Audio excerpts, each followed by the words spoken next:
Chers amis, bonjour et bienvenue à ma page YouTube. Ce matin, je voudrais vous parler de la tromperie de Satan.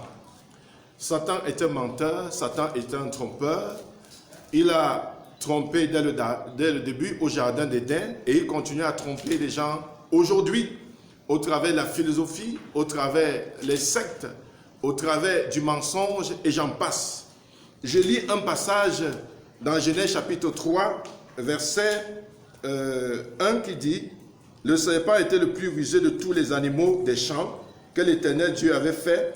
Et il a dit à la femme, Dieu a-t-il réellement dit, vous ne mangerez pas de tous les arbres du jardin. La femme répondit au serpent, nous mangeons du fruit des arbres du jardin, mais quant au fruit de l'arbre qui est au milieu du jardin, Dieu a dit, vous n'en mangerez point et vous n'y toucherez point de peur que vous mourrez. Alors le serpent dit à la femme, vous ne mourrez point. Je parle ce matin de la tromperie de Satan. Satan est un rusé et Satan aujourd'hui s'est infiltré dans beaucoup de milieux, dans la société, dans l'église et dans tous les corps de métier. La Bible dit dans Jean chapitre 10, verset 10 que le voleur ne vient que pour voler, égorger, détruire. Le voleur c'est qui? Le voleur c'est Satan. Il vient voler ta pensée, il vient voler ta destinée, il vient voler tes bénédictions, il vient voler beaucoup de choses dans ta vie avec la tromperie. Vous voyez comment il a trompé Ève dès le départ. Il a dit non, Dieu sait que le jour où tu en mangeras, tu vas devenir comme Dieu. Et quand nous lisons par la suite, c'était plutôt la déchéance, c'était la catastrophe. Je veux vous interpeller encore ce matin, une fois de plus, à lire la parole de Dieu. Parce que Jésus a dit, je suis le chemin, la vérité et la vie. C'est Jésus qui est la vérité.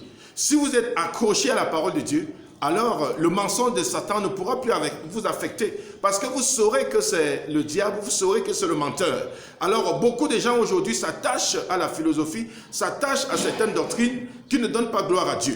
Mais si vous voulez connaître la vérité, comme Jésus a dit, vous connaîtrez la vérité et la vérité vous affranchira. Alors attachez-vous à Jésus. Parce que c'est Jésus qui est le chemin, la vérité et la vie. Et quand vous allez vous attacher à Jésus, vous n'allez plus tomber dans les pièges de Satan, les pièges de mensonges, les pièges de la tromperie. Alors si Ève restait fixée à ce que Dieu avait dit à Adam, alors il ne tomberait pas dans les pièges de Satan. Alors aujourd'hui, nous voyons comment beaucoup de gens tombent dans les pièges de Satan et par la suite, c'est des regrets. Par la suite, ce n'est que beaucoup de regrets et beaucoup même d'abandon. Et aujourd'hui, je veux vous dire une chose, si vous attachez au Seigneur, vous n'allez plus jamais regretter, vous allez plutôt avoir la vie éternelle, parce que lui-même il a dit, je suis le chemin, la vérité et la vie. Alors vous avez la possibilité ce matin de botter Satan en touche, si vous décidez d'accepter Christ comme Seigneur et Sauveur dans votre vie, alors vous aurez la vie, vous n'allez plus tomber dans les travers de Satan. Alors que le Seigneur vous bénisse. À bientôt sur ma page YouTube.